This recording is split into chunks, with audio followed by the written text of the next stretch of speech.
So what's your name? Kira. Kira? Kira, yeah. Kira. Alright, so we have Sister Kira over here, and Alhamdulillah, she took her Shahada, she embraced Islam, and her mom is also here who's supporting her, right? But I'm just so curious, mashallah, such a young, sweet girl, she embraced Islam. What made her to study Islam and now, Alhamdulillah, to embrace Islam? Sister Kira, go ahead.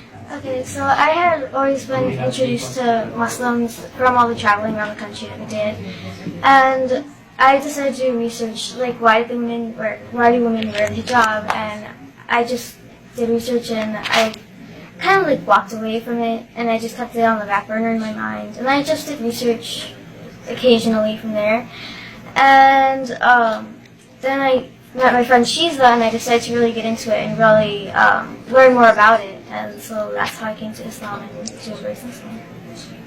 How do you feel when you are wearing the hijab? Do you feel different? How do you feel?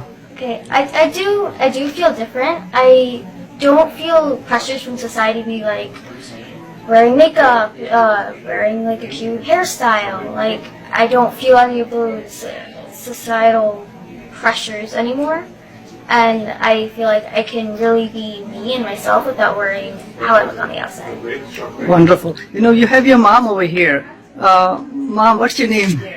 Sarah. Sarah, how do you feel your daughter, right? She made a really important decision in her life. How do you feel about her becoming a Muslim? She did. She made a really big decision. So we've always encouraged our children to follow their own path, whatever that was. And Kira came to me and told me she was researching Islam. And so we supported her in that. And she read the Quran and said that it spoke to her. And she's had positive improvements to her overall self.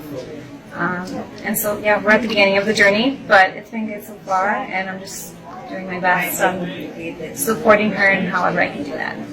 Have you also read the Quran, by the way? I know your daughter, perhaps she did. What about you? Kira has. I have not read it. I'm beginning to read it in English. So, yeah, working on it. Looks like you have a gift bag, and you want to show the gift bag. What do you have on the other side? Yes. Yep, I got some really good information. I actually have a copy of the Quran. Wow, that's a translation. Nice. Yes. So I'm going to start reading that. Some really good information, questions. Yeah, the 50 common questions people ask. Yes. Yep. So yeah, I'm excited to start reading up and supporting Kira how I can. Kira, what one message that you have to other youth, other kids who may also be searching for the truth? They may have so much societal pressure. What message that you have for them? I just say to be yourself, and it's okay to question things. Like, if you're from a different religion, you're like, I don't think this is for me. It's okay to question it. Like, it's okay to hunt for the truth because it's out there. You just have to find it. What in Islam that you like the most, by the way? There are so many wonderful things in Islam, right? Yes, I'd say definitely the women's rights, because I believe that they have definitely changed, and I do not believe that Islam oppresses women, which is another thing that I like, because I know in Christianity and other religions that women were definitely oppressed, and that's why I really, one of the reasons why I really like Islam. Can you mention one of the rights that Islam gave to women that you said, wow, that's so wonderful? What right comes to your mind? So I had run across the right for women to own property, which at the time was like unthinkable, and so I thought that was a very big step into women's rights, and that was really awesome. In Islam gave women the right to own property in the 7th century.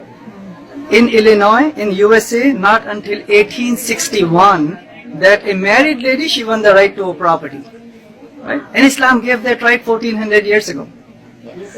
And many rights that Islam gave to women, right? They have the right to education. They know that the oldest continuous university in the whole world, it was built by a Muslim lady. It was built by a Muslim girl, actually.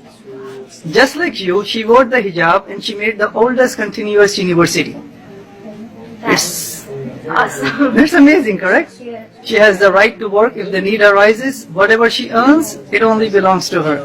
They have the right not to be forced into marriage. So what one message that you have for your mom?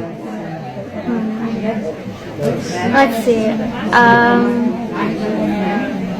to keep researching Islam because there's so much more that even I don't know about.